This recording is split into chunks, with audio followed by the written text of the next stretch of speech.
নমস্কার বন্ধুরা, চলে এলাম আরও একটি নতুন মহাকাশজনিত খবরাখবর নিয়ে। এটি একটি ইন্টারেস্টিং খবর বন্ধুরা। খবরটি শুনলে আপনারা চমকে উঠবেন। তো চলুন সেই খবরটি দেখে নেওয়া যাক। খবরটি কি? আমি বিষ্ণু রয়েছি তোমাদের সঙ্গে। তো চলো এবার দেখে নেওয়া যাক খবরটি। তো চাঁদে মানুষ বসতি স্থাপনের জন্য দীর্ঘদিন ধরেই চেষ্টা করছেন বিজ্ঞানীরা। মানুষের বসবাস শুরুর আগেই চাঁদের সড়কবাতি স্থাপনের পরিকল্পনা করেছেন একদল বিজ্ঞানী।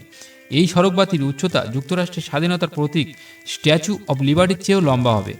চাঁদের বুকে সড়কবাতি স্থাপনের জন্য যুক্তরাষ্ট্রের সরকারের কাছে থেকে অনুদানও পেয়েছে মহাকাশ প্রযুক্তি প্রতিষ্ঠান হানিবি রোবোটিক্স। চাঁদে একটি দিন পৃথিবীর 2 সপ্তাহের সমান স্থায়ী হয়, আর রাতের দৈর্ঘ্যও বেশ দীর্ঘ। এই দীর্ঘ অন্ধকার রাত বিভিন্ন মহাকাশযানের অবতরণের জন্য বেশ বিপজ্জনক।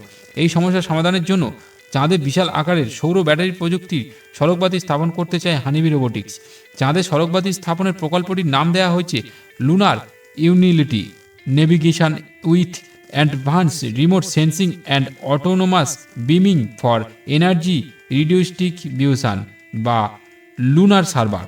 যুক্তরাষ্ট্র সরকারের defence advance research project agency এই প্রকল্পের অর্থায়ন করেছেন এবং এই প্রকল্পকে আগে নিয়ে যাওয়ার জন্য অনেক সহযোগিতাও করছে এবং অর্থদানও করছে। তো বন্ধুরা, এই ছিল আজকের একটি খুব ইন্টারেস্টিং ছোট্ট একটি তথ্যমূলক খবরাখবর। যদি এই ভিডিওটি তোমাদের ভালো লাগে এবং প্লিজ ভিডিওতে একটি লাইক করবেন, এবং এই ধরনের ভিডিও প্রতিনিয়ত এই চ্যানেলে আসে এবং নিয়ে আসা হয়। নতুন নতুন ভিডিও এলে, নতুন নতুন কোনো তথ্যমূলক খবর এলে। তো বন্ধুরা, যদি ভালো লেগে থাকে তো প্লিজ ভিডিওতে একটি লাইক, কমেন্ট ও শেয়ার করে আমাদের সাথে জুড়ে থাকবেন এরকম ধরনের ভিডিও এলে সবার প্রথম পাওয়ার জন্য। তো বন্ধুরা, দেখা হবে পরের ভিডিওতে। সবাই ভালো থাকবেন ও সুস্থ থাকবেন।